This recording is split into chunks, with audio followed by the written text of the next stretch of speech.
Hi folks, just working on this wiring for the actuator and the light to work.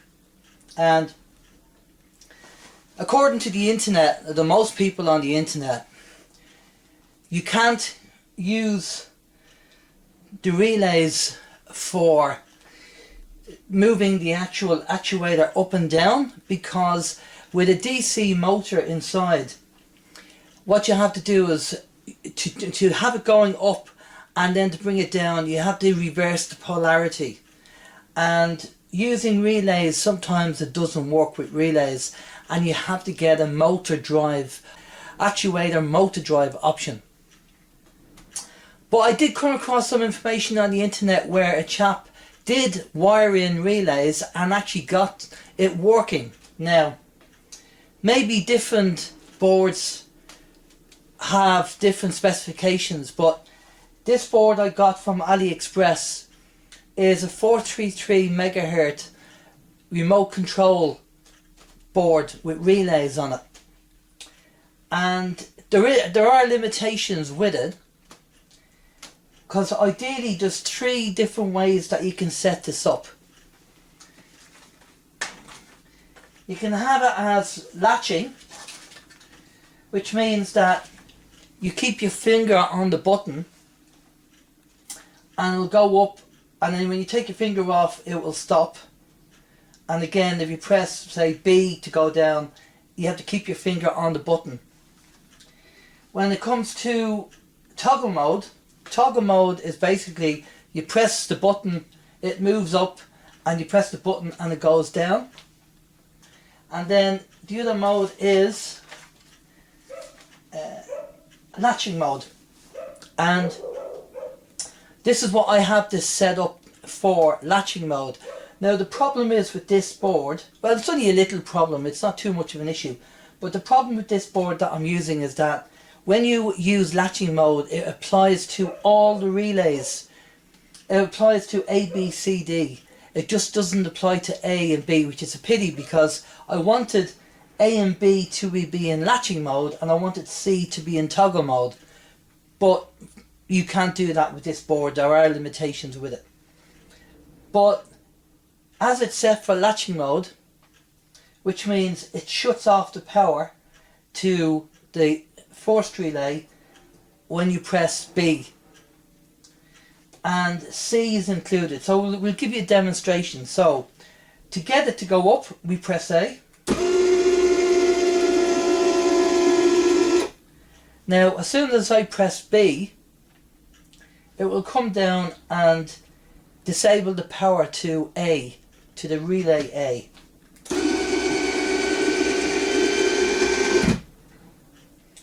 And what I'm going to do is I'm going to have a light on the inside of here so it lights up, which is that light there.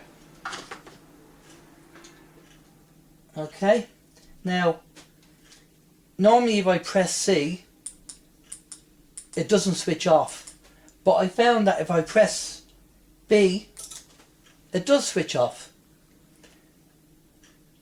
So if I press C to switch the light on, then A to raise it, you notice it switches the light off when I press A. But I can press C to switch the light back on.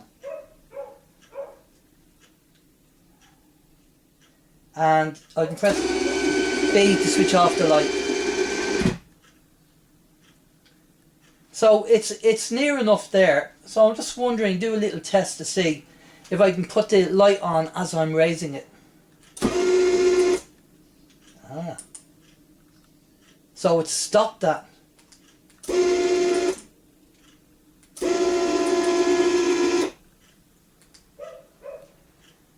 Okay, so we have a little bit of a problem. We have to wait till that goes up. But what we can do is we can switch the contacts around, because that's normally open on this side. So let's switch the contacts around and see if that makes a difference. Okay, so I've switched the cable around from normally open to normally closed. So what should happen now is when I press A, the light should come on, and then this should raise up, and when I press B, the light will stay on until it goes down, and then I can switch it off with C. So press A.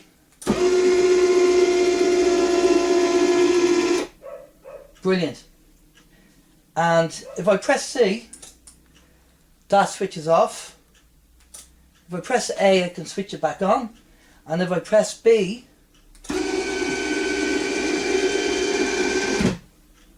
and I can switch off the light as well. So I'm quite happy with that, the way that works. Rather than adding in an actuator motor drive board and have another piece of electronics in the jigsaw, I'm quite happy the way that works. And I have a one more relay left if I want to add something else in. So the idea will be, and I've ordered now a webcam. So I'm going to have a webcam on the inside of this box here, and the webcam will be obviously wireless, and it'll be pointed to the food that's going to be here for the cat. So when this raises up, it will light up everything here, and the webcam will be able to see if the cat comes over to eat the food. And what will happen with the webcam regarding power, I have a buck converter which I got from AliExpress, and the webcam is going to need 5 volts of power, and we're currently using 12 volts for all of this, so I need to step down the power to 5 volts. So I got a buck converter which will convert to 12 volts to 5 volts, and then I can plug in the USB power lead to the webcam, so it will constantly have power. And at the moment I'm using a DC power supply to power this, but I will just get a standard 12 volt power supply and put a little hole in the box and plug in the 12 volt DC power supply and then wire that in.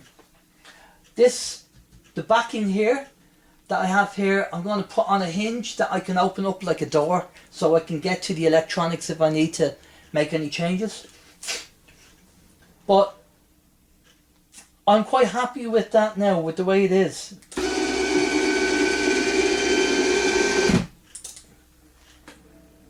So when they tell you that you can't do this, you can't work an actuator with relays, they have to use an actuator motor drive, well, technically they're right, because it probably would work better, but the way I have this set up now, it's working fine. And I will put a wiring diagram up on the video, because I know people might be saying, that's all great, Alan, but what about the actual wiring of this? Well, I will do a wiring diagram so people can see what I've done.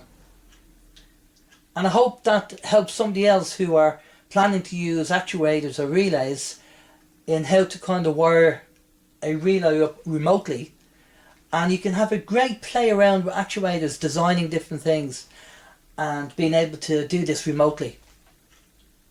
So the next thing will be to tidy all this up, do all the wiring properly, wait for the wireless webcam to come in, and then that will be more testing when we have it all wired in, to test it all to make sure that it works. So that will be part 5. I think we're on part 4 at the moment, so we'll see how we get on, but cheers, we'll catch you later.